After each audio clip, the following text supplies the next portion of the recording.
Hi, everybody. This is Jim Cornette, pro wrestling legend, and you're listening to the Book in the Territory Unprofessional Wrestling Podcast.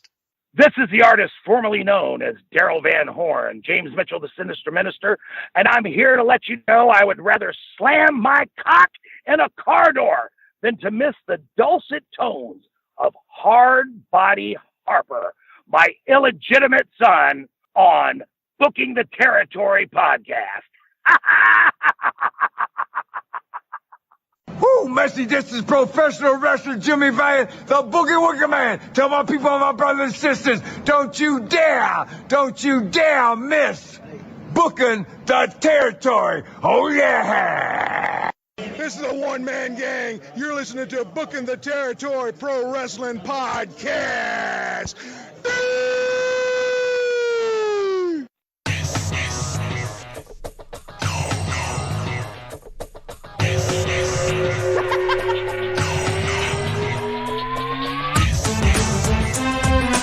Welcome back, everyone, to this week's episode of Booking the Territory, the Unprofessional Wrestling Podcast, where today we are covering part one of WCW on Saturday Night on TBS from December the 21st, 1991. The reason it's only part one is because this is a 2.5-hour episode. So we'll cover half of it this week and the other half next week. And also, this is our birthday episode. We made it to 8 years. 8 years ago this week, this pathetic show was born. Over 1,000 episodes later, ton of Outlaw Mud Show shenanigans later as well, we are still here. Unfortunately, for the birthday episode, Doc couldn't make it, so I brought in Mean Mike Crockett. This is 4 times now in the last month, it seems. Crockett, what's up, man? Good to have you back on the free feed. Yeah, man, this is good. It's good to be here. Happy birthday. Yeah, 8 years. How long did the WPAN make it? We made it about half. We've been about 4 years. 200 episodes exactly, right? Wasn't it? Yes. You literally made it the exact number of episodes Smoky Mountain Wrestling made. Have you ever realized that? No. Which is technically not 4 years. It's a little bit less because 4 years would be what, 208 episodes, right? I suppose so. If you want to get technical about it. If you want to be technical. Anyway. Yeah. We're still waiting on the next WPAN to come out as I'm talking to you. It hasn't escaped yet, I assume. No, it hasn't. You've got me too busy. I do have you busy. Harper is supposed to be here. He did not say he couldn't make it. Doc is in the midst of, he still has a hangover. His Arlington Renegades won the XFL title this last weekend as of us recording this. So he has not been able to celebrate a Cowboys major win of any sort outside of a wild card playoff round in close to 30 years. So he's just drunk and off his ass celebrating his Renegades. And he said, you all could just stick it because he's got some celebrating to do. And that happened on Saturday night. So here we are, 3-4 days later, and well, he's not healed up yet. So that's that. So I brought in the heavy hitter, Mike Crockett, and I'm glad to have him back on the show. For if you've been listening, though, or if you're a patron, Crockett's been on 3 or 4 episodes recently. No, 3. We've done 3 in the last 6 weeks or so. So you would know. You've heard from Crockett since then, but it is good to have you back on the free feed, Crockett. Thank you, man. So the birthday episode, we're going to talk about our favorite show moments. No, we don't do recap shows here. We don't do. No, we don't talk about favorite show moments. Although you and I off air a second ago were talking about Harper's rant from about 2 weeks ago, when we got on to talking about wildlife and how nature is just a cruel bitch when it comes to animals killing each other and literally animals killing baby animals. And I was telling you about how Harper went on this rant about the zebra trying to drown the baby zebra, and he had his hoof and paw, or I guess it's a hoof, not a paw. He had his leg, and he's pushing this poor baby zebra's head under the water. And the worst part about this is about 4 days after we recorded that, I didn't tell you this part, he sends me the YouTube video of it. And so I open it up. I go, Jesus Christ. And sure enough, the damn zebra was trying to kill the baby zebra so he could, I guess, mate with the mother. Boy, nature is cruel. So that's the favorite show moment that you have because it's the only one you can remember? It's the most recent one. Yeah. I also suppose that Pillman We tied that into Pillman. We were like, maybe that makes Pillman not such a bad guy. The fact that he would wink at kids in their cribs when he was, having relations with the mother. And Harper's on, so let me add him to the call. So yeah, those are amongst many of the great moments. I mean, we also had Harper on his Bigfoot rant, going off on the Bigfoot believers. Flat Earth, we've had some moments like that. None of these have anything to do with wrestling, but when Hardbody Harper gets rolling, you just kind of let him do his thing. And there he is. What's up, man? Hey, nothing. Nothing. Hey, Doc couldn't make it. Doc couldn't make it. Harper. He got pissy drunk celebrating his Arlington Renegades winning the world title of the XFL, and he's still inebriated and out for the count. And said, "Screw the people." Crockett could do the show this week and maybe next too. That's nice. I thought he was doing surgery or something. Just a doctor. The only thing he does surgery on is drinking beer because he's a drunken. Yeah. I think you know that though. But Harper, you know what's special about this episode? What? It's our birthday episode. This is 8 years. Oh, 8 years. Yeah. Jesus Christ. Yep. Well, you weren't on in the beginning, right, Harper? You came a little later. I came on, yeah. I believe Harper started either late October or somewhere in November of 2015. So when did you officially start? At the end of May of 2015. God damn. Yeah, it was pretty bad too. It sucked. I bet y'all did suck. I mean, what y'all talk about, like Ring of Honor and Sasha Banks, I'm sure.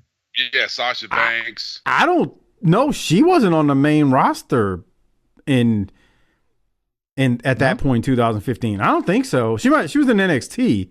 When did look, he's trying to be funny. Dude, Sasha, something's wrong with her now. I don't know. I've seen New Japan stuff. I'm not trying to no. I'm just going to stay away from her. I don't know what the hell. I don't know what the hell is going on with her, but I'm just going to leave it at that. Whatever. But Crockett, you would have known. When did she leave Chaotic? Oh, 13 maybe, 14? I don't know when it was. Yeah, I don't think she was on the main roster of WWE by that point in early 2015. I mean, I think she was in NXT, but that's it. I saw WoW comes on Vice. WoW? Like Women of Wrestling, that show? Yeah. Does it really? On Vice? Yeah. I was like, looking for something to watch. I was like, wow. What the fuck? And then I clicked on it. I was like, it's on Vice. The bankrupt device? Yeah. That's real nice. Yeah. As Doc said a week or two ago, he said, oh, no. When they file for bankruptcy, that just means they're just getting out of paying some bills. They'll be back. Don't worry. You think? I mean, let's just see if it sticks around. I don't know. I'm not an attorney, so I'm gonna let that one go and see how it all plays out. You know what I mean? Hopefully someone just buys them. It's not going nowhere, man. I don't know. I just can't see it. I don't know. They're still promoting Dark Side of the Ring's going to keep playing. Look, yeah. I'm not a bankruptcy attorney. I don't know how this works, you know? Oh, by the way, Sasha Banks, July 13th, 2015. So it was that year, but a little later after the start of your show that she joined the main roster. Okay. So there you go. Yeah. She would have been in NXT at that point. Yeah. So there was no Banks on that or whatever her name was at the time. Just Mike Mills and Straight-Laced Doc. That's right. It, man. That's it. I don't know, somebody, who was it, sent me a message one time, said they went back and listened to some of the early episodes. And oh, God. They were like, there was no talk of shooting ropes and all the other shenanigans Harper gets into. I was like, yeah, we were kind of straight-laced back then. I don't know what the hell happened. We turned into pathetic old men. I think it was the Bigfoot story. No, it was well before that. Oh, yeah? You were costing us sponsors long before Bigfoot. Oh, yeah. You used to have those little local sponsors. Yeah, I'm still cool. I'm still cool with that dude. It was like a little toy store or something, wasn't it? Yeah, he's got like all kind of old wrestling thing? Yeah, a little collectible stuff. Yeah, I'm still cool with him. We're cool. Hey, there's no bad blood. He didn't drop off the face of the earth because of your Bigfoot stories and other shenanigans. Well, tough shit if he did. Yeah, I know. But he's a good dude. He's a good dude. But yeah, man, we are 8 years in, and I don't know what we're doing at this point. We're just still steadily plugging along. We've gone through so many episodes of Saturday Night, so many episodes of Smoky Mountain, all kind of other mud show shenanigans as well. Crockett asked me about best of. I don't know, Harper. What do you have any memories? I already mentioned your Bigfoot rant and your wildlife rant with the zebra a couple weeks ago, but any other classic moments? I don't know. I mean, just Smoky Mountain in general, bro. Yeah. I think about Smoky Mountain when Jimmy Del Rey came out and was playing like he was blind. Remember that? That was a good one. That was real good. We've I don't know, man. We've covered so much stuff, man. It's hard to break down 8 years and be like, oh, what's your favorite? I mean, it's a lot of it's been non-wrestling. Yeah, it really has. Real. Remember that time that Harper couldn't deal with technology? Remember that time? The multiple times, yes. Yes. Yes. Have or you the restarted time Doc gave Ric Flair verbal blowjobs? Yeah, we've that's happened a few times. Yeah. Boy. Fun times. Anyway, let me take care of some business before we get into this thing. Shout out to Disrespectfully Classy, Marky Blassie, Mike Childry, Joe Eyes, good old Justin. Thank you for your generous support on Patreon each and every month, and as basically the sponsors of this show. And shout out to JB. Thanks for signing back up on Patreon as a Hall of Fame Patreon member. Appreciate it very much. And since this is still our birthday month, if you sign up as an annual patron this month through the end of May, you will get 2 months free by saving 15%. So if you're currently month to month as a patron, you can go annual, not anal, annual, and get 2 free months. So whether you're an existing patron or you're not one at all, if you go annual, you'll get 2 months for free. Yeah. Anal's usually a birthday gift, right? Mm-hmm. I mean, it could be.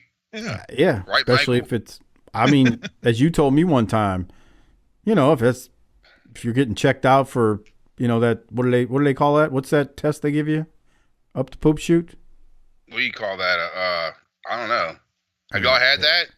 What do they call it? What do they probe you up the, I got to do it this year, I think. Colonoscopy? Yeah, that's what I'm looking for. I was looking for yeah. Oh, by the way, Harper, Ian Riccaboni responded to your comment from, did you see that? How awesome was that? What did I miss? I love it. Well, we were joking about how there's no way Harper could be, you know, Harper does commentary for Wildcat, and we were saying how great it would be, you know, if he would do commentary with Ian Riccaboni and Caprice Coleman, which we think Ian and Caprice are like the gold standard these days in commentary, my personal opinion. And Ian is a listener of BTT and a patron as well. And Doc and I just joked about how Harper would show up late like he did tonight, because that's what he always does. It's his gimmick. Mm-hmm. Oh, shit. See, of course, like we discussed. And so Ian commented in the Facebook group and said, I'd love to have Chris Harper in the booth, but I know he'd outclass Caprice and I, so I got to hold him down. That's right. There you go.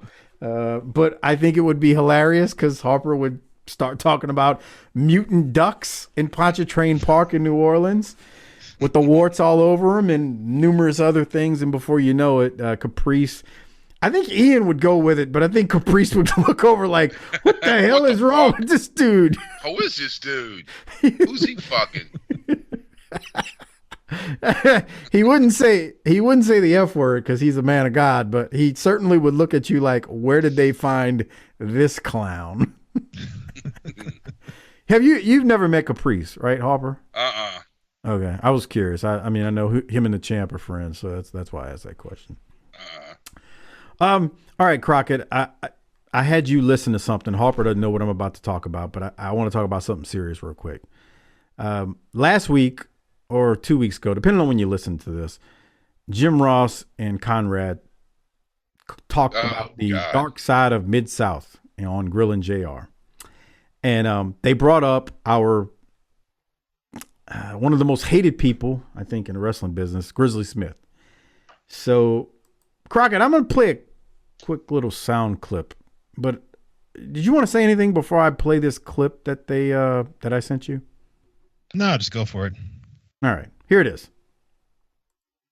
You mentioned him a few times, Grizzly Smith, and stories through Dark Side of the Ring and whatnot have started to come out in recent years. And of course, most of our listeners are more familiar with his son, Jake the Snake Roberts.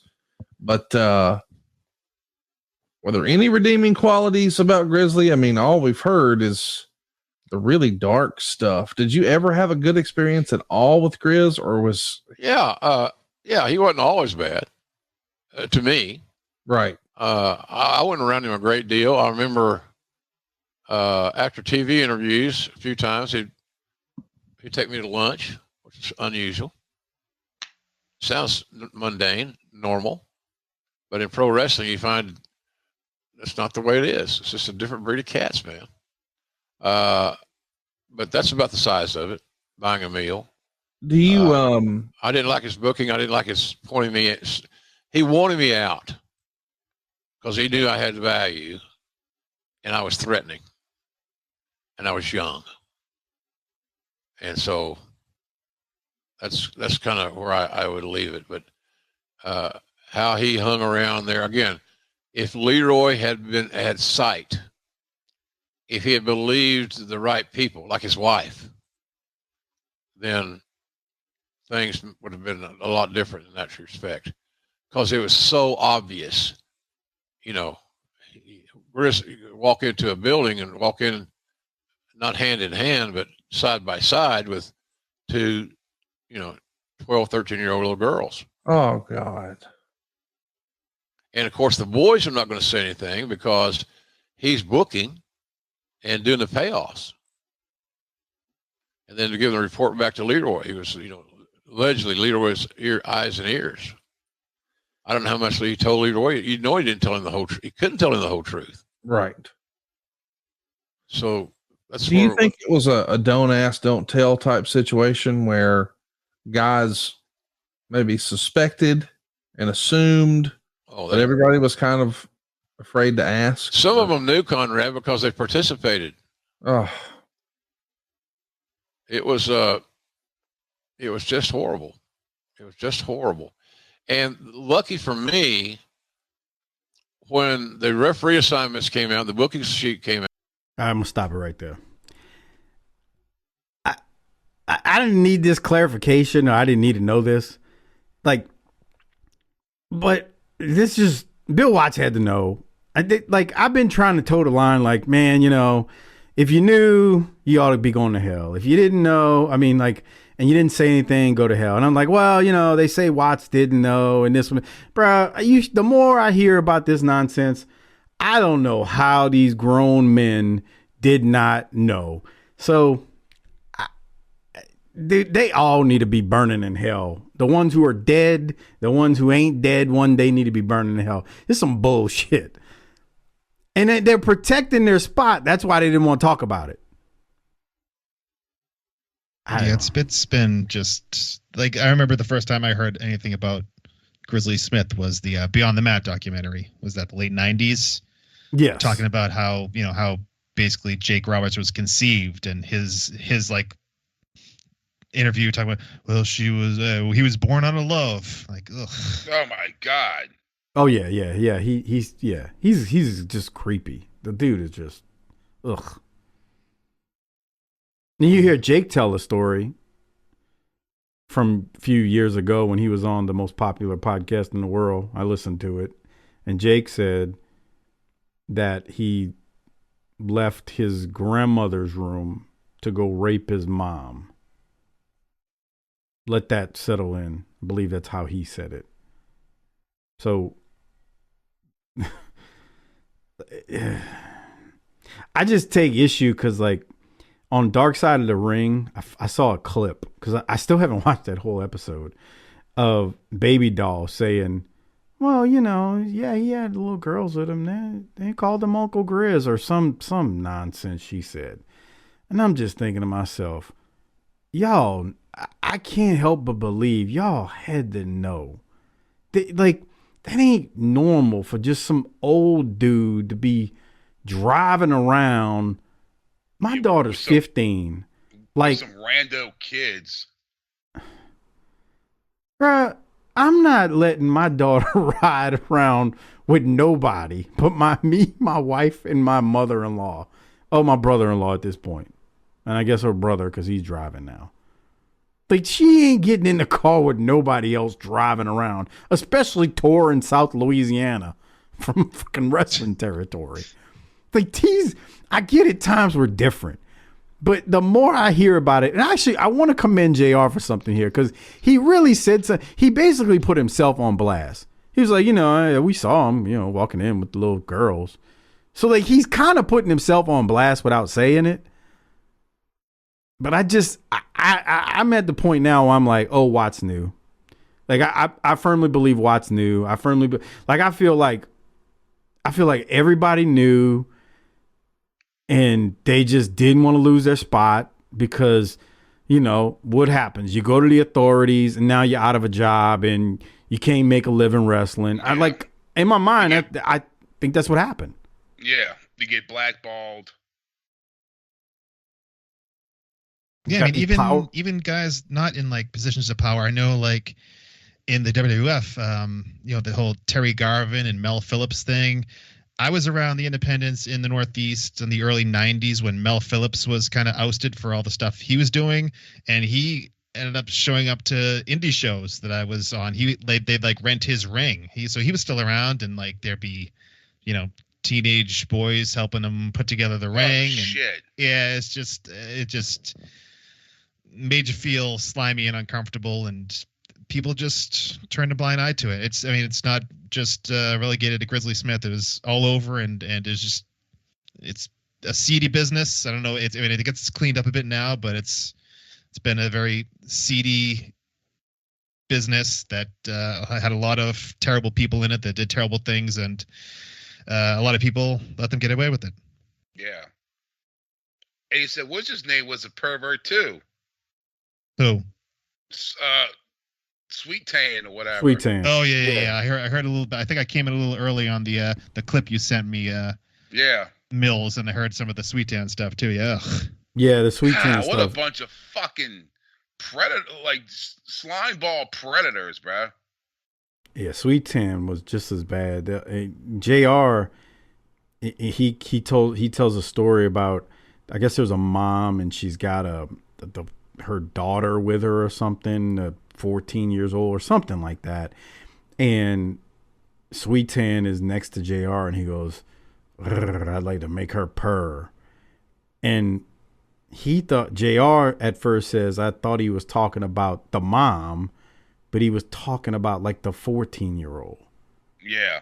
Like, bruh, what the heck? Dude is, yeah. Bruh, it's he just said like he like, was it was a sponsor, like a guy that owned like the local car dealership, and he came in with his wife and his daughter. That's what. Okay, Yeah. Dude, these dudes are sick, man. Right, for real, dude. I mean, look, man, I know it's one of those things. We talked about it a couple weeks ago. Every industry has dirt bags in it. I mean, it's like anything in life, man. There's dirt bags everywhere, right? But man, I just got to keep saying it. If you protected that freaking animal when he was alive, you're, as an enabler, you're just as guilty. Yeah, for real, bro. I mean, if you know a friggin' 50 plus 60-year-old man is assaulting a minor and you don't say anything, I get you don't want to lose your spot, but you're just as bad. You got, like, how you sleep at night? How do you sleep at night knowing this dude's manhandling little girls? The fuck out of here. Yeah, it's just crazy, huh? It's pathetic. Just don't say anything. Yeah, just don't say anything. Yeah, that'll work. I don't know, bro. There ain't much I get on my soapbox for, but that's definitely one of them. It's at the top of the list. I mean, we can joke and have fun on the show. Yeah, happy birthday. We can joke and have fun on the show about the wildlife. I think that's actually what's. I think Harper. That's what stemmed our discussion. We were talking about how like human beings are like cruel or something. Yeah. And then we were like, bro, wildlife is. By the way, I was telling Crockett, I watched that video you sent me. Yeah. Come on, bruh. The zebra was trying to kill the other zebra, the baby zebra. He was fucking trying to drown his ass. I was like, Jesus. You know why zebras have stripes? Oh God, don't. No, do you? I'm afraid. I'm afraid. No, I'm I afraid. don't. I'm afraid for the answer. Because predators are colorblind. You know, like lions and leopards and cheetahs or whatever. So it's just they're black and white stripes. So when a herd of them runs by, all they see is a black blur, and it makes it harder for them to zero in on just one of them. See that? Y'all just learned something. You're welcome. What else y'all want to know about animals? Well, I mean, you know the whole history of the Civil War. You know American history. You know all kind of history. So tell us some more. No, I'm messing with you. Yeah, I had no idea. Yeah, because they can't see color, so they just see a big black and white blur when a herd runs by. Yeah, but that daddy zebra show is trying to. Oh, that motherfucker, huh? Dude, he was trying to drown that baby, man. I'm like, Jesus Christ. What'd you say, Harper? I used to feel sorry for you when the lions would chase you, but you know what? You're an asshole. I hope he eats you next time. All right, Crockett, do you want to get anything before we get into this week's review portion of the show? No, let's do it. Yeah, let me get the video version going. So first off, let me know if I can see my screen. That's the first part of it. Looks good. All right. Yep. So we are talking the first part of WCW Saturday Night on TBS from December 21st, 1991. The reason, again, as I said at the top of the show, the reason we're breaking it into two parts is because, Harper, this episode was 2.5 hours long. Jesus! That's a fucking pay-per-view. That's what I told Doc. That's why he's not here. Exactly. That's exactly what I told Doc. Actually, he watched it already, but then his XFL Renegades won the strap and he couldn't continue. He just was like, I can't go no more. 2.5 hour episode of Saturday Night, which we'd have ate it up when we were kids, but we ain't eating it up now. Did you find out why? I didn't find out why it was 2.5 hours. I guess I could have looked. And I'm sure someone out there will let us know. Yeah, somebody will they'll DM Hardbody Harper. Send it in the cornet. He'll get to it with all the millions of others he gets. Oh boy. You know what anyway, I always wondered? What's that? If during the Vietnam War, if anyone got drafted, that was a wrestler. I had to. I mean, yeah, but then what happens if you're like in an angle, or you're a champion and the draft? But I'm sure they killed the angle pretty instantly, and the person gave up the strap. But it is a good question because you just got to. No one brings up, and that's always been on my mind because they were scooping up everybody for fucking Vietnam. They didn't give a fuck. Right. Yeah. No. You're right. They were scooping up if you were of age and considered healthy, you were getting drafted. And then if then I'm more think about it, they got fucking work names and all kinds of different names, but that must have been a pain in the ass to track them down, especially if you're jumping from territory to territory. Well, I guess that's part of it too, because you imagine how much those guys change their addresses. Right. But you are supposed to, aren't you supposed to legally change your address when you move? Like you have like 30 days, but how many, that's the other part. Right. How many territory wrestlers were following the rules? We were just talking about that with other things. Yeah, I don't know, man. Mike, remember we were talking about on the last patron show we did about Sergeant Slaughter? Yeah. He's talked about doing tours of Vietnam, but he actually never did. Well, and I think He's not the only one. But isn't it famous Manny Fernandez lied about his military service too? Yeah, but his gimmick wasn't a fucking Marine, though. See, it's okay. I agree with you, Harper. Here's my problem and what I get into when I start talking about these things with wrestlers. The wrestling business is already a work. So if that was your gimmick, don't we kind of almost have to give you a pass? Yeah. Because everybody technically in the wrestling business is lying about something because it's part of the work.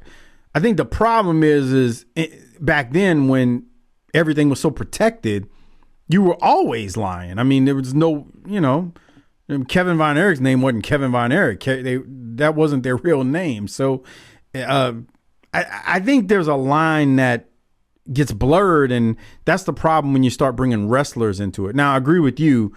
That was his gimmick, Sergeant Slaughter's gimmick versus Manny. That wasn't his gimmick. I think he just lied about it. But he was talking about this in radio interviews as of like 10, 15 years ago. Oh, really? Yeah. Oh, and not in like promo. No, he's not cutting a promo with Not Mean the Gene. gimmick. He was like Right. sitting in some radio, like on Opie and Anthony, I think, is one of the ones that he was just talking about his time in Vietnam when he never served. Dude. That's just an old dude who doesn't understand the internet's a thing, and people can look that shit up at that point. That's what that is. I mean, old folks don't get G.I. that. Joe character either. What'd you say, Harper? He wasn't really a G.I. Joe character either. Well, they put him on the He show. was. He was on the cartoon. He had a run. Yeah, but Yeah, a little he small wasn't run. in G.I. Joe fighting Cobra Commander. Oh, I guess not. Well, yeah. I They had gotta an be so autographed technical. figure from him, bruh. And I don't know what the fuck happened. I'm so fucking pissed, bruh. Don't know what happened to it. It was about a year or so after Katrina. They had a G.I. Joe convention downtown. And I went just to see Sergeant Slaughter. and they had this exclusive G.I. Joe Con Sergeant Slaughter figure. And he autographed it for me. He says, "At ease, Chris, yo, Joe." And I don't know what the fuck happened to it, bro. I'm so fucking pissed. It's like 2 or 3 apartments ago, huh? Yeah, I do. I don't know, from my mom's house to here and there. Yeah, dude. I'm so fucking pissed off. Oh, I'm seeing here, guys. There is one wrestler who served in Vietnam that you guys will be very familiar with. According to this, it's WWE.com. Dutch Mantel, Vietnam vet. Yeah. You think that Corporal Kowalski guy served in Vietnam? Corporal who? Where Corporal the fuck who? his name was? Kirshner? Yeah, Kirshner? whatever. Yeah. You just combined Kowalski and Kirshner. Yeah. I have no idea. No idea. I mean, it's a good question because, like, Because he was I guess a the dollar question store Sergeant Slaughter when he left. you'd have to phrase it to Cornette like this: during the Vietnam War, when guys were being drafted, do you know of any prominent guys in the territories who got drafted in the middle of big runs or major angles? Because of course there are people who were drafted, but if it's just some Joe Blow schmo, that's no big deal. But if you got somebody who's not even on top, but mid card, and like I'm gonna think of mid South. I'm not saying these guys were got drafted or didn't, but you got at a time they hit the Louisiana title or the Mississippi title, guys who would have held those titles, back in the day, and that's just an example. Well, hey, were they, were guys like that drafted? I guess that's the question you'd want to know. You got a direct line, bro. I don't know, man. I tried to contact him this week, and he ain't responded yet. So you see, look, because you're a loser. Yeah. Well, no, it's because of you talking about eating ass on the podcast instead of pro wrestling. That's what it comes from. Yeah. Yeah, I'm blaming you. Doesn't help. Speaking of wrestling, let's get back to December 21st, 1991. Barry Windham has an announcement he has to make about the Lethal Lottery, Battle Bowl, and Starrcade that is coming up in just a week and a day away at this point is Starrcade. So let's listen to what Barry's got to say at the top of this week's show. Gentlemen, I'd like to bring out a man from Sweetwater, Texas, Big Barry Windham, here at center stage.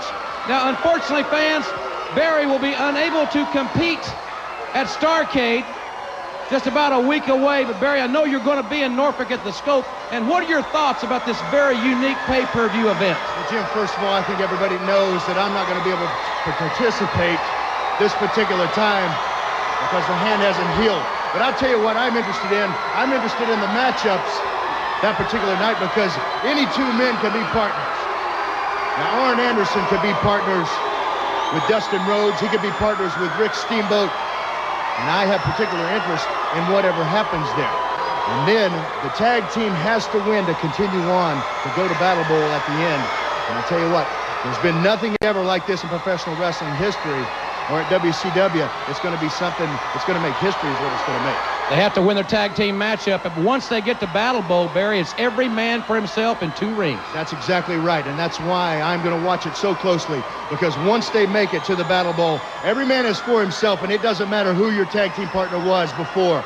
Because the winner walks out of there with his hand up and everybody else is a loser. Fans, we'll talk more about Starrcade exclusively on pay-per-view. But right now, let's go back up to Rhubarb Jones. All right, so Barry can't participate in this upcoming great pay-per-view. Bummer. Crockett, any thoughts on that promo before I rip this next segment to shreds? Come on. Crockett, did I lose you? All right. Sorry, I muted myself. Oh, there he is. See, he was smart. He was trying to get out of here. Oh my God, that promo was just pointless. What does this show become? It's not like the studio days, that's for sure. Yeah, dude. Fuck a Battle Bowl. The promo was, I ain't got a problem with the promo. I got a problem with Battle Bowl. And if Doc ain't back from his drunken stupor by then, we're gonna have to carry Crockett through that one before he goes to sleep on that nonsense. No. I heard later on they talk about 10 tag team matches. Oh my God! Holy fuck! No, I'm not available. Whenever you're recording that, I'm not available. 10 tag team wrestlers. So that's what, 20 men, right? It's a disaster. Not even. Hey, even Chris Zoncha doesn't like it. It sounds. That's. Oh God! For what? It's just 40 wrestlers, 20 teams, 10 matches. And so, what do you win? Like, what's the point of doing this shit? Exactly. Harper. Each wrestler, I haven't watched it in forever, but each wrestler, if you win, if your team wins, you advance to Battle Bowl. So the object is for you to get along with your teammates so that you don't get eliminated, so that you can win the Battle Bowl at the end. And what do you get in the end? Right. That's what I'm saying. Like, is it like the Crockett Cup or what the? No. I think at one point it was a ring, like a literal ring via finger. No. I don't even think that happened. I remember that. It was like a big Super Bowl ring. Yeah. Yeah, but I don't want to give it away. Well, then don't give it away. Yeah, I don't want to give it away. You know, I don't want to give it. This happened 30 plus fucking years ago. No spoilers. The fucking Berlin Wall was still up when this shit aired. Not giving it away. Hey, Faye, brother. Stay tuned, folks. Yeah. Stay tuned, folks. Oh, man. Anyway, well, it sounds like Harper's got nothing on Barry's promo. He's mad about Battle Bowl, and it's going to be worse. It's so bad. Oh, my God. Like I said, even Chris Zoncha, who at first said he liked it, I don't think he likes it now, though. He's on our side. Let's keep going because my notes on this one is pathetic. Van Hammer is taking on Zan Panzer. I am so tired of Van Hammer. I just can't do it anymore. The only important thing that came out of this match was JR mentions that Starrcade will be on closed circuit TV at the Georgia Mountain Center. So if your cable company isn't carrying the pay-per-view and you're in the area, come on down to the Georgia Mountain Center. You can watch Starrcade there. I wonder how many people showed up for that. I mean, I don't know how many showed up, but, could fit a couple thousand people in the Georgia Mountain Center. I'll have to look to see how many showed up. What do you have from this match, Crockett? I can't. This dude irritates me to no end. Well, this one's Van versus Zan, right? Yeah. Zan looks like a Mega Man villain. like he's Cut Man or Rock Man or something. It's very generic 1990s is what it is. It's very generic.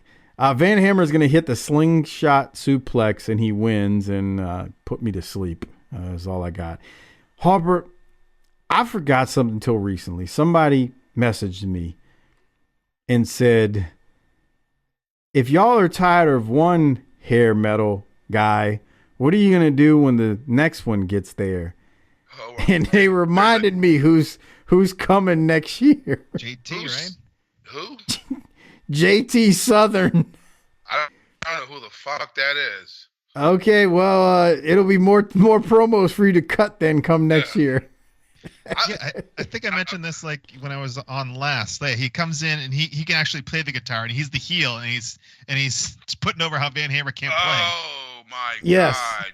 Yes, we got some time, but it's gonna happen. I remember WWE.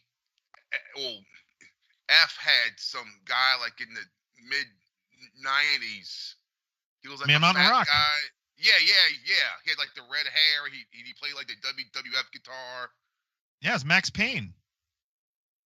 No. Who hasn't started he's not here yet, right, in WCW, but yeah. No, he's not. He was a big fat dude. Yeah, it was Max Payne. He I think that's who you're thinking of. To WWF later as Mountain Rock. Was it Max Payne was jacked, wasn't he? No. Yo, you think about Max Muscle, I think. Oh. Yeah, Max Payne was like, a guy in a t-shirt, long hair.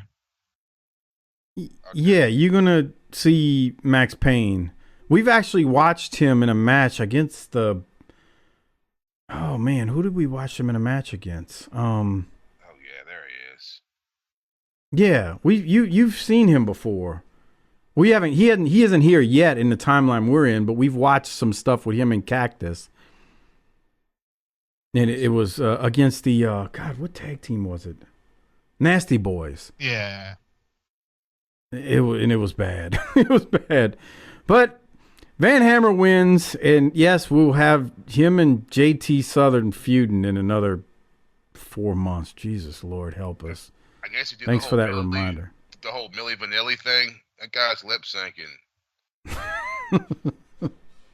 Which guy? Max, what? Van Hammer. Oh, yeah, of course. All right, let's continue because we need to hear from Cactus Jack and Abdullah now regarding what's going on in their world. Here that is. I'm going to be speaking with Cactus Jack, and I understand Abdullah the Butcher will be here as well. Now, these two men not only will be in the Omni on Christmas night, but they're also going to be two of the 40 men involved at Starrcade exclusively on pay-per-view. And through the lethal lottery, these two gentlemen could be on opposite sides, Cactus. That's okay. That's okay. Think back, if you will. Think back, if you will, to when Cactus Jack and Abdullah the Butcher made their merry way into WCW. The plan was real simple: to cause as much human misery as was possible. And look what happened. Look what happened. Careers ended, bones broke, and tears were shed. But now we're looking at Starrcade, aren't we? And the objective is a little bit different. It's called winning. It's called winning. And you want to know what happens if Sting's my partner or if Van Hammer's my partner? Well, the answer is simple. It doesn't matter. It really doesn't matter. Stinger, you want to be a little cacti? Maybe I'll paint my face. Van Hammer, you want to be my partner? Maybe I'll carry guitar. Or maybe we'll make it real simple and you can be like me and you'll show up at Starrcade with some guts. The objective is winning. So from now on, Jim Ross and all you people around the world, don't you dare call us animals. And don't you call us psychopaths. From now on, just call us the Battle Bowl winners. Just call us the winners. All right, thank you very much for dropping by. Hey. Well, fans, while they finish playing, we'll go back up to Rhubarb Jones. All right. This is why this episode is 2.5 hours. You're going to get more of this. So, Crockett, any thoughts on this here? I mean, it's fine. Cactus is pretty good. I like the whole thing. Maybe I'll paint my face. Maybe I'll carry a guitar. Or maybe you show up and look like me and have some guts. I liked it. I mean, it's good for what it was. I guess. Yeah. I mean, fuck, Michael. Yeah. Abdullah's chewing on the microphone cord. At least he wasn't chewing on JR, I guess. And Harper doesn't sound like he like that at all. This is rough. Well, we're only 13 minutes in. Now you see why I said we're not doing 2.5 hours of it? All right. Well, we go from that to Big Josh versus Chuck Coates, and Big Josh wins with his finisher and pins Coates. They only went like 2 minutes or so. I didn't really have much from it. Crockett, did you? Well, his opponent, Chuck Coates, looks like Lance Storm on the Super Size Me diet. Oh, yeah, he does. It's like this. Yeah. Got similar, like the red and white tights and the flat top. It's like a fatter version of Lance Storm. Well, he's not fat, but I do agree he's a little bit more thick. Yeah. A little pudgier. Yeah, he's got some thickness to it, but he does look like he could be related to Storm. In our 420 definition, I guess is what it is, or was it 480 back then? I said 420. Yeah, that's something else. Yeah, that's something else. Yeah. Anyway, also, Big Josh before the match stopped by. There's a fan, like I think it's the only fan in history that has a Big Josh T-shirt. Yeah, I was wondering the same thing. You think that fucking black kid spent his own money on that damn, like that black kid's like going by the souvenir stand. He was like, you know what I gotta get? A Big Josh T-shirt, bro. Yeah. No, he didn't spend. No, that was given to him by somebody in the hallways. I hope so. In center stage, that kid, I guarantee you, was not. Did not go and ask his mom. First off, if he did, his mom would be like, "I ain't buying that shit." I ain't buying that shit. Yeah. You got a Big Josh shirt at the house. Just spray paint Big Josh on it. Right. Maybe he was thinking like fourth dimensionally and just thinking like, if I buy the shirt, I'm essentially guaranteed to get on TV. There you go. They got to make sure to point that out. Maybe. But yeah, I don't know. I don't know. We continue, though, after Big Josh wins, and we go to Eric Bischoff of the WCW magazine. He talks about the different combinations that we will see at Starrcade and the Lethal Lottery because, of course, they're going to pull names out of this almost like a bingo thing type Harper. And those folks will then have to tag against two other people who had their names pulled. So he just said, that's going to be very interesting to see all those different combinations. And then they throw to a replay of Steamboat and Eaton from last week, followed by Austin versus Arachniman from last week as well. Crockett, do you have anything from this segment? No, not much. I mean, just Eric Bischoff just trying to make something out of this Lethal Lottery concept. He really is. I mean, I don't blame him. It's not on him, but yeah, he really was just trying to do something with it, and there's nothing there. Yeah. All right, we continue. We go to Cactus Jack and Abdullah the Butcher versus Scott Allen and Rick Ryder. Man, this is beatdown. This match, they sent Allen and Ryder out there to be part of a potential homicide. As you saw it get started, did you see? Cactus gets in the ring. And look, if you're not a patron, you got to become one. tinyurl.com/Patreon BTT. Cactus gets in the ring, and I can't remember which one this is, Allen or Ryder. He immediately goes at him, and they flip over the top rope as soon as he gets in. Again, it's just this is a potential homicide. Cactus starts the match. He hits him. They go over the top. This is just a beatdown. Abdullah's got his cane with the witch doctor skull on it, I guess, and he hits the guy that Cactus has on the outside. This is just assault. They are just destroying these two. What did you have from this, Crockett, as this beatdown goes on for probably about 4 or 5 minutes? Yeah, is there a worse assignment to get at this time in WCW than to be opposite these two guys? No. Like you see their names on the board, just like run the other direction. Given a choice, I would want Cactus because although I know he kind of does some crazy stuff, I don't think he's like dangerous or anything. No, yeah. With Abdullah, I just wouldn't trust him. I've heard too many stories. Yep. And seen too much from him that I just couldn't trust him. So, I would have to hard pass on that. But Cactus, I think Cactus is, let me ask you this, Crockett. I don't think Cactus is reckless. Do you think he's reckless? No, he's not reckless. It's just, yeah, he's willing to put himself through the ringer. So he'll definitely connect with his shots and he'll definitely bounce you around a little bit, but he's not gonna hurt you intentionally.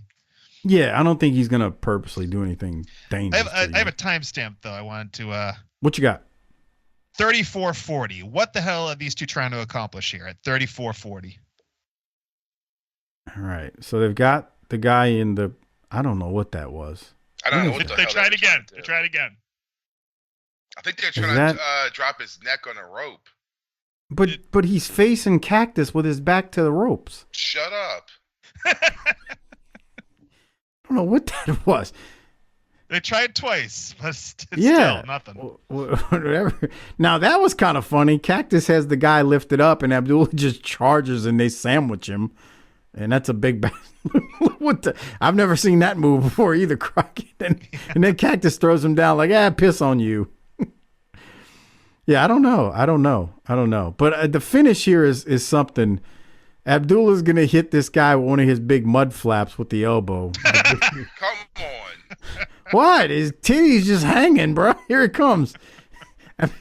Here it comes. Here comes the mud flap. See, like here, bloop, that titty right in the. Oh my God! 1, 2, 3. And then they torment the other guy after they beat his ass some more. These guys just got the shit beat out of them. There's no other way to put it. Beat down and it's over. Any other thoughts, Crockett? No, it's just a mess. Yeah. It is what it is, huh? All right, Jim Ross. We go to commercial, come back. Jim Ross throws to a match with Sting versus John Peterson, and Sting is going to defeat Peterson with the Scorpion Deathlock. Did you have anything from that one, Crockett? No, but like JR throws it. This is like on Worldwide, I guess, or something like that. Yeah, it's on another show. So he throws to it saying that, there's Rick Rude and Sting got into it after Sting's match at this and on Worldwide, and then they go and show the entire match because obviously they have 2.5 hours to fill this week, so they show the whole match before we get to the attack. Yeah. Look at this guy. I did have this note. Watch this guy's kicks on Sting. Now the first one was fine, but then watch. Last one is a little. It's a little weak. Anyway, and then Sting starts kicking him back. But you're right. They go to the match. They play the whole thing. Sting is going to win. And then I'm going to get to the timestamp here in a second because then we're going to get to the business that needs to be done here in this match, which is Rude. Here, let me just, I don't want to play it right here yet. I got to go a little bit more. We're going to have Sting. We're going to have Rude cutting a promo. Here it is. Let me play from here. Well,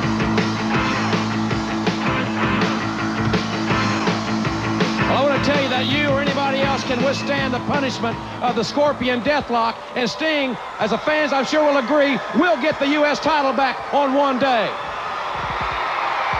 I don't have to withstand a Scorpion Deathlock because Sting can't put it on me. Sting, you look mighty impressive today, but you weren't so impressive Halloween Havoc. Oh, hey, Ravishing You were beaten Rick. by a better man. Hey. And now he walks around trying to lie to everybody and say I picked on wounded We've all Sting. heard enough. Hey! Yeah, I'm talking to you, Ravishing Rick. Hey, you shut up. It's my time, Sting. You ain't the champion. I am. Now that's no way to be. I just got 2 words for you. Come here, pal. I guess that was 3. Come on in. Well, There's a challenge right there. Today's just as good as any And day. Paulie trying to keep Rude back, but Rude's going to the ring.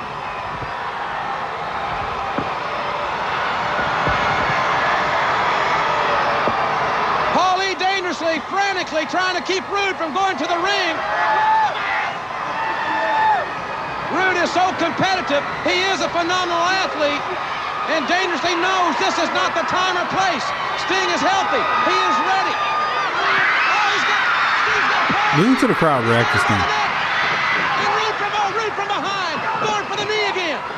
Rude going for the knee with tremendous kicks. Sting now.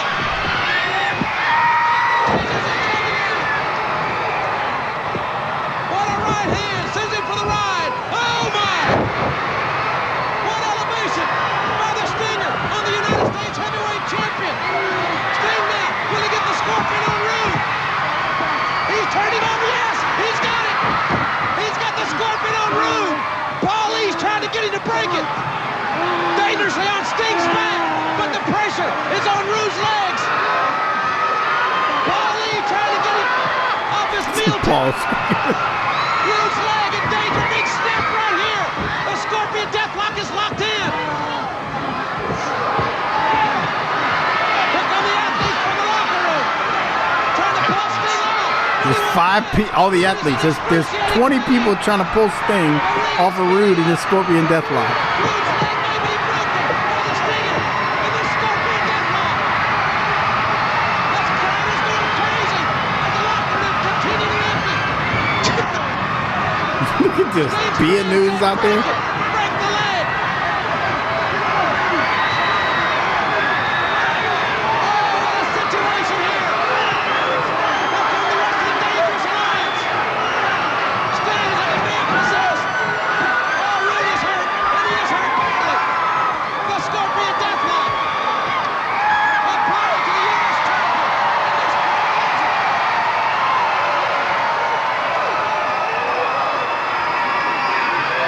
Rude is unable to stand on his own.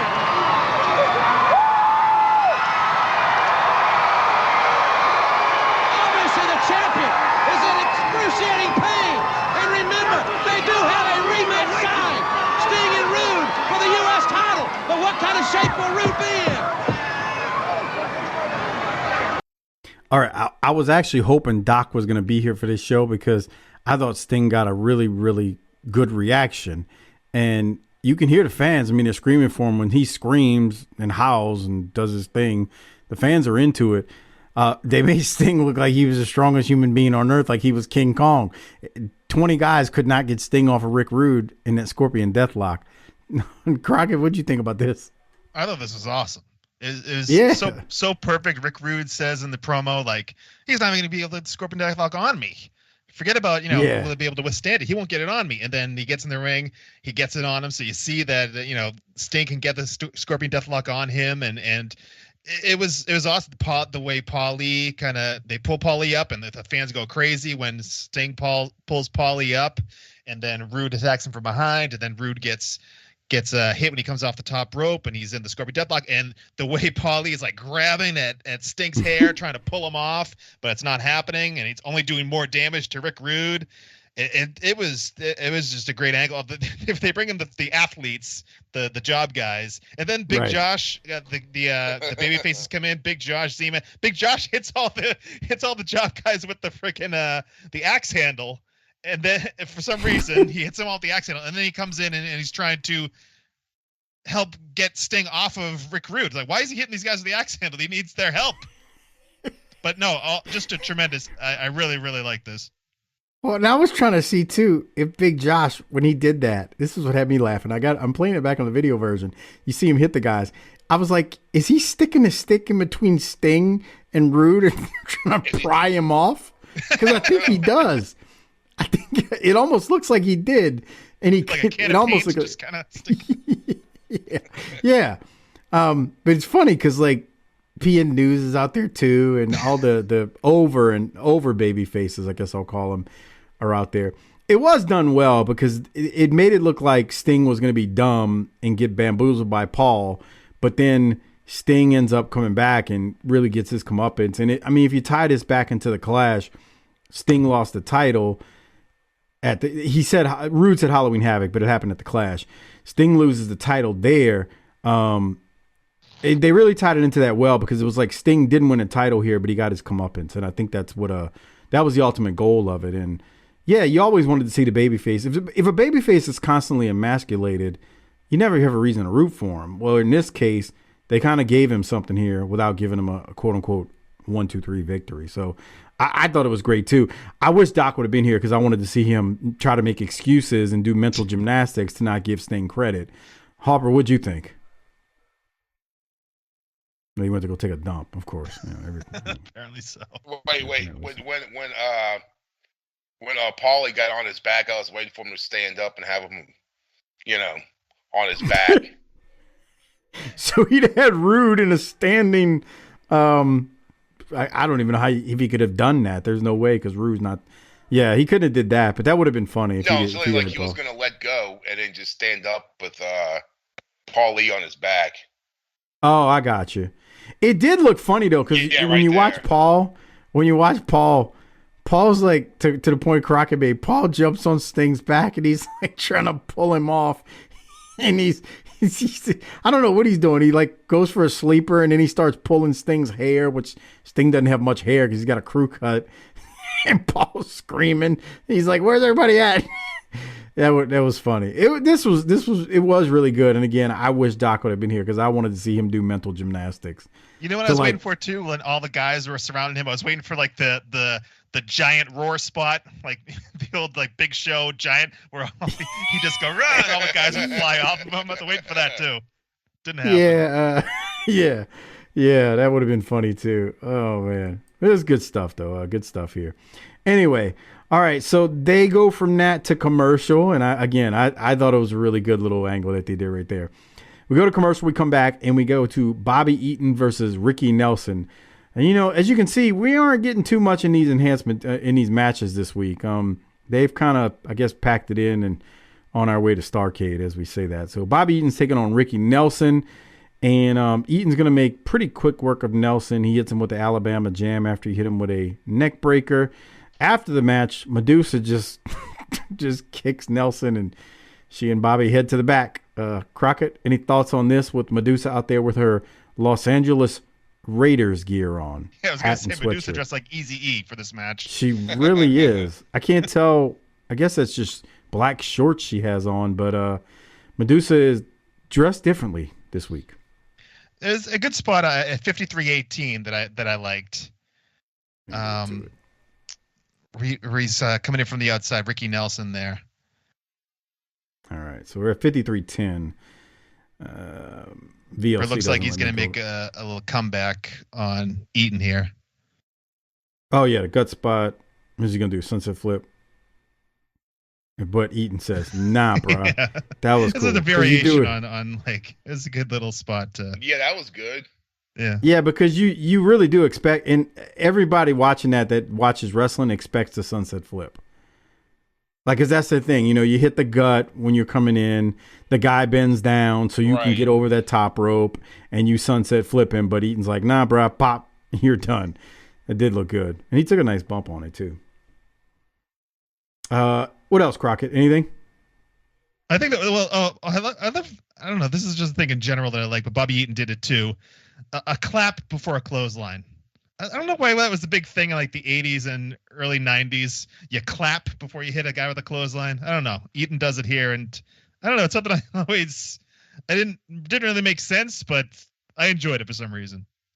Well, depending on who trained you and who your trainer was, some trainers would say you were letting the guy know what was coming. Oh yeah, that was the thing. It would depend on. I've heard guys say, well, it's kind of like a cue. Like, okay. To clap. Yeah.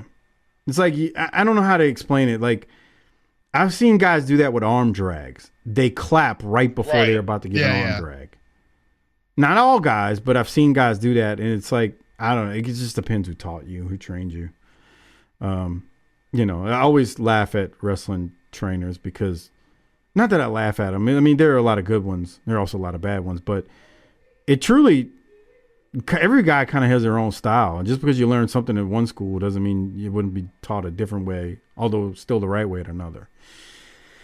All right. But Eaton wins, Alabama Jam, and then I'm waiting for Medusa. Medusa just loves coming in the ring afterwards. Medusa has Reebok pumps on too, Harper. I think I just noticed that. Bro, you know they still make those, huh? Really? They got they got like a Shaq. Apparently, I didn't know Shaq still has a deal with Reebok, and there's like a Shaq one that it's the Orlando Magic colors. Oh God! And I was at was it a Burlington? I was to get like a cheap pair of tennis shoes for the shoe job. They had Reebok pumps in there. And I was like, I was like, please have 13s. Please have 13s. Please have 13s. They're like $50. I was like, fuck it, bro. If they got these in 13s, I'm buying these bitches. They didn't have them. I remember. Who that was? Who was? That was Paul Rudd in that Super Nintendo commercial. Where? Who? Yeah, look, go back. Who is that? Paul Rudd. Ant-Man. Yeah. That's some shit. It's a Zelda commercial. Well, no, it's a Super Nintendo. They were just showing Zelda. Damn. So they had those things have fallen off. Then, man, you used to pay $100 for those in the 90s. Oh yeah, bro. They still got them, dude. They sell them at Journeys. Had me fooled. Yeah, I had a pair of those. Was using them, but at one point, yeah, the whole retro thing. Yeah, I had a pair, and probably around this time frame, I used like all my birthday money one year for them damn shoes. Yeah. But I remember when were the shit, bro. Yeah, you turn like 16 and you get just enough money to scrape up to get a pair of shoes, and you go spend it all on that bullshit. Yeah. Story of a teenager. Jesus, man. Boy, we used to waste some money on dumb shit. For real. All right, well, let's keep moving. They showed several clips of Jushin Thunder Liger leading up to his upcoming appearance in WCW, and we've seen him now for several weeks, too, on the shows. Wrestling against Benoit or Pegasus Kid. We then go to the final match that we're going to cover in the first half of this show, which is Arachniman versus Bob Cook. As you can see, the matches in this week's episode, let's just say they're not really hitting on much. No. But there's Mr. Peanut for you, Harper. I know you couldn't wait to see him. That's why I'm going back to it. Crockett, I know you haven't been with us. Harper says Arachniman, the head looks like the Mr. Peanut on the peanut can. It's perfect. And he's got a point. Then it's perfect. And then he sent me a picture, and I didn't realize this till he sent me the picture. He sent me a picture of a bag of Lay's from like the late 80s or early 90s. And it looks like that also. I heard him talking about that. I haven't seen the picture of the... Oh, yeah. He looks just like a Lay's bag of chips for the 80s. Yeah. He really does. So, and now he's about to shoot his jizz out of his wrist right here. Here comes Harper. Oh, he just exploded. Wow. Oh, I see the lace. Okay, yeah. God. So anyway, I had to go back to the entrance because that's the best part of this match. Arachniman versus Bob Cook. Boy, this thing got a good bit of time, like 7 minutes, 8 minutes. Bruh. Yeah. They're just running out the clock trying to get to Starcade, man. That's all that's happening here. There's nothing that happens on this show. They had to go to another show to put something important in it, which was Sting and Rude. Yeah, lots of special highlight packages and in-depth looks in this episode. Yeah, for real, man. Huh? Next week will be the same thing. But you Crockett, motherfucker. did you have anything from Arachniman and Bob Cook in this 5-star Mac Classic? Dave Meltzer would have given this 6 stars if it would have been at the Tokyo Dome. I did have written down here, the man from Web City took Cook to Armbar City, because that's just arm bars all night long here. Brad was in the back. He was like, "Yeah, brother, we got 8 minutes. Just grab a hold, Just, I got a timestamp. I really enjoyed this. It's 1:11:10. All right, the noise that Cook makes as he hits the buckle chest first is tremendous. All right, let me 1:11:10, right? Yeah. Let me get some audio for in this. Here it is. Hold on. Let me turn it up as much as I can get it. All right, here we go. Moments of that matchup. A lot of fireworks in that one. Right hand by Cook. A lot of authority and a velocity there. Irish whips the masked man in, but very quickly he moved out of the way. And what the hell was that? Oh, he like screamed like a bitch. What the fuck was that about? I don't know. That was damn. Okay. The wind right out of him. I don't even know what he sounded like. He just sounded kind of funny. And Crockett is right. It is armbar city and grab a hold city for damn sure. Fuck that. Yeah. The spider on the top of his head is just dumb. Why is it on top of his head? That's a spider on the top? I didn't even. You didn't know that? No, now I see it. I don't. Yeah, that's not a spider. I didn't notice it until this match. No, that's Brad's hair. I think it's just a. No, they focus in on it at one point when he's doing one of his many rest holds. Look. I don't think that's a spider, man. It is, dude. Spider, bro. It's okay. I thought the string just came to like a knot at the top, and he closed it and then tucked the string in. No. Are you sure? That don't look like a spider to me. It's a spider, man. It looks like Spider-Man. Like a toy. Jesus Christ. Is this what we're doing here? We got Brad with a spider on the top of his head. I mean, I already knew he was Arachniman, but now he's got a spider on the top of his head. I hope it gets sprayed with a can of Raid. Yeah, it is a spider because I see the legs right there. Oh, I guess it's legs. I need a like a close up of the top. Like, yeah, they do zoom in on it at one point. I forget what he's. Oh, here we go, right here. Oh my god, that's a spider. They zoom in on it more. Wow. Oh my god. Poor bastard. It was a spider. It was a spider. Yep. See? Oh god. Oh. Jesus Christ. Yeah. How did I not realize that? I thought it was just I thought it was literally a circle at the top with a drawstring, and he pulled it tight, and then he tucked it into like the mask. I can't explain. That's what I thought. Is that what you thought it was, Harper? Yes. Wow. Oh, man. Maybe they just added that. Dude, I could see Jaworski pausing it right here and just shooting a load at that spider. Because that's what that idiot would do. Oh, I can already hear him. Oh, it ain't that bad. It's fine. Yeah. It's fine. Wow. All right. This is terrible, man. Crockett, why'd you point this? Come on. It's so bad. Jesus. Oh, my God. All right. What an awful costume. Like, I don't know how Marvel decided that. I don't know how they had a case. This looks nothing like Spider-Man. Well, the story is Hurd had anticipated getting the relationship with Marvel, so they did this before I guess they were supposed to, and then Marvel was like, "Oh no, bro, no." They got one look at it and said, "No way." No. I guess. I mean, he's purple and yellow, but I mean, it's obvious. At the same time, it's not an obvious Spider-Man ripoff, but then it is. Like, right. Now, if that was red and blue, then yeah, what the fuck? Right. But it's purple and yellow, so it's like, well, wait. But obviously it is. I mean, just look, it's just so bad. Yeah, bro. Brian Armstrong had to be like, how much y'all want to pay me? All right, whatever. Yeah. Ugh. Thanks for the visual tonight. And then when Brad does the thing where he goes around him like he's a spider, yeah, before he puts him in the abdominal stretch into a pin, Jesus.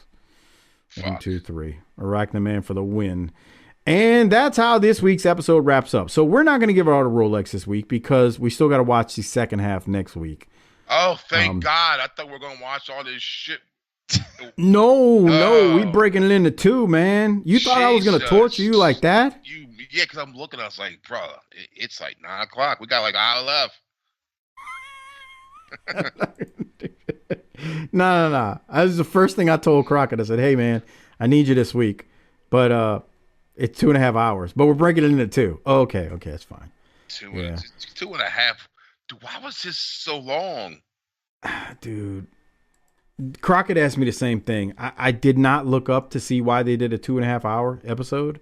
I'm very curious why this was so long. Hawks are playing late or something. Maybe. He wants to know. Here's what I need y'all to do. I need y'all to I am Harper. He loves hearing from people. He might not respond, but tell him why we got a 2.5 hour episode. I know who will know. Ben Martin will know. Robert Silva will know. There's a few people out there who will know without even have to look it up. I have no idea why. Dude, that's a long 2.5 hours is a long fucking time, dude. A lot of commercials too, though. I mean, we blew through. But still. We blew through. There's easily 20 minutes of commercials that I've already blown through to get to an hour and 14, 15 minutes into it. But 2.5 hours is a large time slot. Because you're talking about 3 hours. Find that tape of Missing in Action 2 or Delta Force. Right. Fucking put on. They couldn't replay Cobra. Right. You know that's the first place I think I saw that movie ever was on like TBS or something like that back in the day. I remember when that first came out, my friend Mark that fucked the death broad. He had the fucking deaf, cable. Not dead. Deaf. Yeah. Proceed. Okay. And it was on HBO nonstop, and we watched that shit every fucking night. Like during the weekend, Friday, Saturday night, it was Cobra, Predator, and Aliens. Those 3 movies kind of. Do you hit mute, Harper? Of course, he breaks up when he's telling a great story. And that whole movie fucking memorized Cobra. Well, I was about to say the reason our generation can remember everything is because we watched movies like that over and over again. Yeah. Repeatedly. Like we were the worst. I could tell you the whole fucking movie, bro. Yeah. We watched it not too long ago, and Tiffany's like, "What the fuck? Why are you even watching this if you know every fucking word?" I really and truly think that I the first time I saw that movie was on like TBS or something. I'm pretty sure I didn't see it on like HBO at that point. I mean, the first 20 minutes is that's all you gotta watch. When a guy goes into the grocery store and starts shooting shit up, and when he says, "I don't deal with psychos, I put them away." Yeah. Well, when he's like, "I want a camera crew in here right now," he's like, I can't do that. It's like, why? I don't deal with psychos. I put them away. And he's like, "I'm a predator. I'm a hunter." He's like, "You're the disease, and I'm the cure." And I'm thinking, what cop would say all this shit? What was Stallone's name in the movie? It was, oh, God. Was it Cobretti was his last name? Yeah, uh-huh. Was it really? Yeah. And he had that badass, that old Mercury that was like that hot rod. Dude, they had that's to figure out a name that sounded like Cobra, so they could call him Cobra. Right. That car chase scene is one of the best car chase scenes.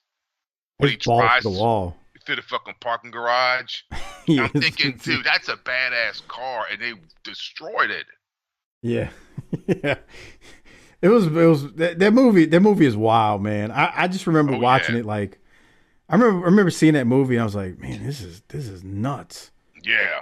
Like that's all I could tell. I kept thinking when I watched. I was like, man, this movie's crazy. Yeah, well, yeah, it's like an action mixed in with a slasher. Right. Yeah, that's the best way to describe it. It was like thriller, but it was action too, and suspense. Like I don't know, it was. Yeah, and it had that like horror Michael Myers type feel when he's the murderer in a hospital.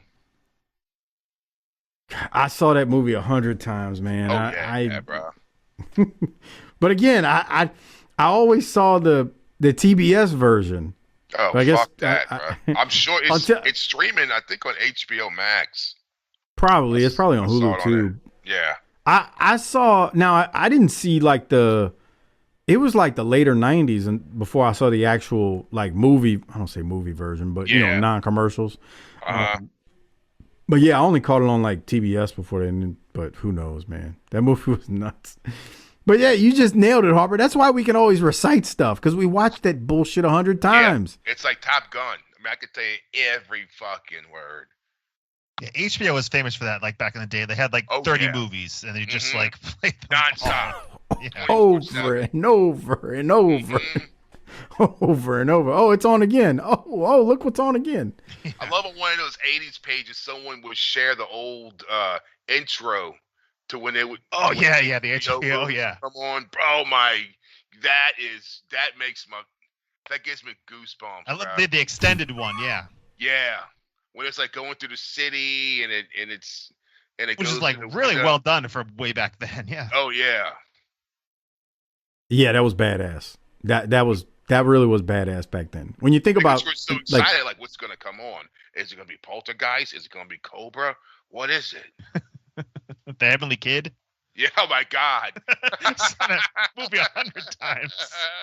I had that in forever. A lot of changes. I had a cousin who had HBO, and I remember Short Circuit was on nonstop too. Yeah. I think that's who. Batteries Not Included is another one. Oh, geez. Oh yeah, I used to be able to recite Short Circuit. That I hate saying it like this, but the Indian guy in Short Circuit, they made him. He was smart, but he had all these. They used his accent as comedy, basically. You know. Yeah. Man, he had. He's I forget. He's like Italian or something. Really? What's his name? Yeah. They had me fooled. A pants are blazing for you, Newton Crosby. I'm like, what? He would always. He just had these lines throughout that movie. Oh man.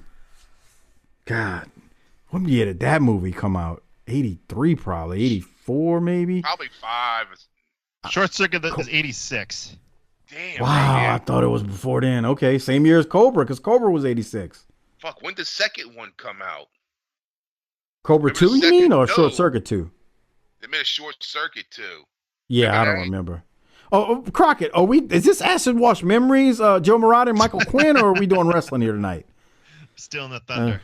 Short Circuit we're still in the Thunder. 2 years later. We watched Gremlins 2 the other night. Yeah, that's dumb. The first one was good. Bro, it was just a bunch of shit you just would not see. They had like a trans gremlin.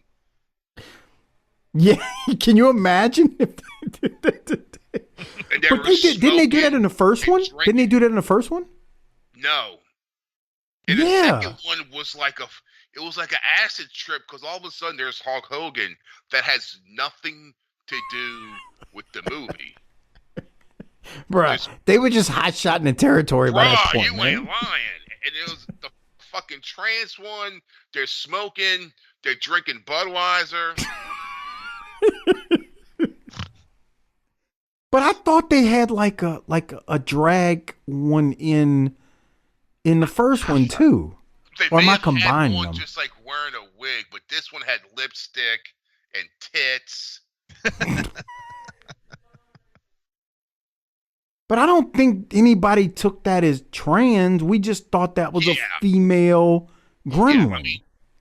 I mean, back then people would just be ha ha ha, and now they'll be like, "You're trying to force that shit on my kid." but that's what I'm saying.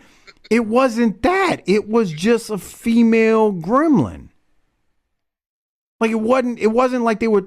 To me, that's how I took it at that age. Now again, I look at it now, and maybe people I know look at it and I go, "Oh, look what they're doing." But it was kind of. But those movies, bruh, you could turn on anything back then, and shit was just different, man. It was just a different world.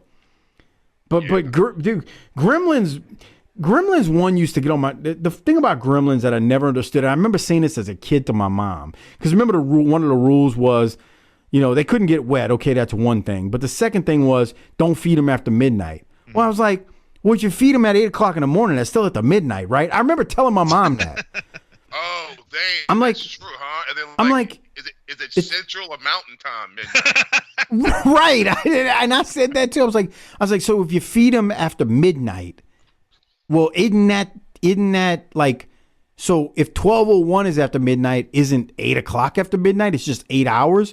So I remember being a kid and I asked this my mom, I didn't know what this word meant at the time. I was like, what's the grace period? Like, do you get a little leeway on that? Who's making the fucking rules here, right? And my mama was like, you just can't feed them right after. I guess it's like an hour after. So they can feed them at 2. And I remember going back and forth with my mom, like it didn't make sense. So, but I remember that part of it. And then I even got a little smarter to it. I said, well, if they can't get wet, what happens when they're drinking something? Because like they're getting wet on the inside. And my mom was like, just watch the movie, boy. Yeah. Like there's too many. See, this is bad. That's the only movie I did that. It's the only movie I did that too, where I started poking holes in the booking when I was young. Because I didn't do that with everything else. Like everything else, I just kind of went with it. I've always like most of us where do. is everybody in this town with all this chaos going on? Like there's no police. There's no, like no one shows up. And the next day, people just like, damn, that was fucked up. And they just didn't, what are you going to do? Bro, that is and I know Gremlins wasn't a horror movie. That is every horror movie I ever watched in the 80s and 90s. Yeah. I'm like, these are some of the dumbest people on earth. Like Chucky, for one. It's a doll. Bruh. Fill it up with lead. That shit. Punt that motherfucker. That's what I would say. Punt that son of a bitch, man. Yeah. It's a doll, Harper. Yeah, I know. Jesus Christ. It's a doll. I would took in my grandfather's 12 gauge and filled them with lead. You guys see the promo he did with Rick Steiner on Nitro? Who, Chucky? Yes. You remember that? I don't remember that. What year was it? I don't know. It was like 98, 99, something like that. It had to be in the bad years. And I probably saw it and didn't commit it to memory. Yeah. Yeah, it was awful. Like they had it like for a few weeks during Nitro. They just have like this maniacal laugh just play like over the loudspeaker, and like a couple weeks. Then the third week you find out that it's Chucky, and they plug in the next movie or whatever. And Rick Steiner's going back and forth with him on promo. Of course. Wow. I guess just Googled. Like their version. He was like their era's RoboCop. I just Googled it, Crockett. Oh no. Oh Jesus Christ. No, but it looks like it was 1998, which that's weird because I feel like I should remember that and I don't, but I guess they're getting into the stupid stuff by then too, even though the company's going to be around for several more years. Yeah. Mean Gene's in the middle of the ring and he's talking to Rick and Chucky on the screen. And you can tell that the Chucky thing is pre-taped and like they're trying to react in the right times and it's kind of overlapping in times and they're waiting for him to react at other times. Yeah, just mess it up that much more, right? Yeah. Oh boy. Well, on that note, again, we're not rating it, handing out any Rolexes, but I do want to remind you all, if you'd like access to all of our Patreon content, tinyurl.com/PatreonBTT. And like I said at the beginning of the episode, you will get 2 months for free because it is still our birthday month of 8 years in 2023 right now. So consider signing up. And when you sign up, if you go annual, you will get 2 months for free. You can still go month to month, but if you go annual, you get 2 months for free. If you're currently month to month as a patron and you move to annual, you can still get the 2 months for free by saving 15%. Crockett and I have done a bunch of recent episodes on the A&E series, the biographies. We've done 3 of them within the last month and a half or so. And then, of course, you get the Clash of the Champions, all of our pay-per-views on there, the ECW shows with Mike Prue and JV, along with the NWA Power shows with Sparks and the Little Fella Half Pint.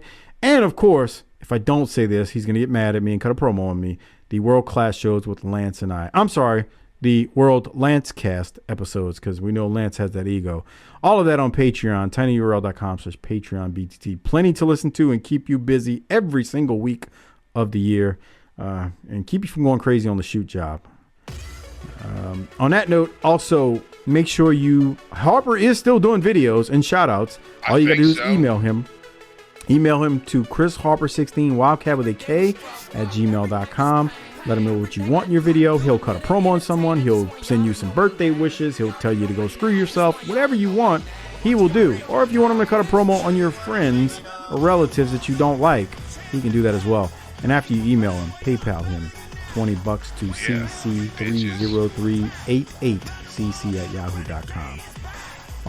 Crockett, before I throw it to Harper for the tagline, anything else you want to plug before you get out of here as we wait for the next WPAN that may come out never? Well, no. Like I said, you got me busy. So we're going to be doing, we talked about, after the last episode we did together for Patreon, we're going to be doing the Heroes of Wrestling pay-per-view. We're going to be reviewing that. Yeah. So that ill-fated event from the late 90s. We're going to take a look at that. Yeah. The Casino Magic thing? Yeah. With, Jesus Christ. Blitzed Jake Roberts. Yeah, we're gonna do that on Patreon when we get time. We almost went to that. Me and my friend Randy. Thank God we didn't.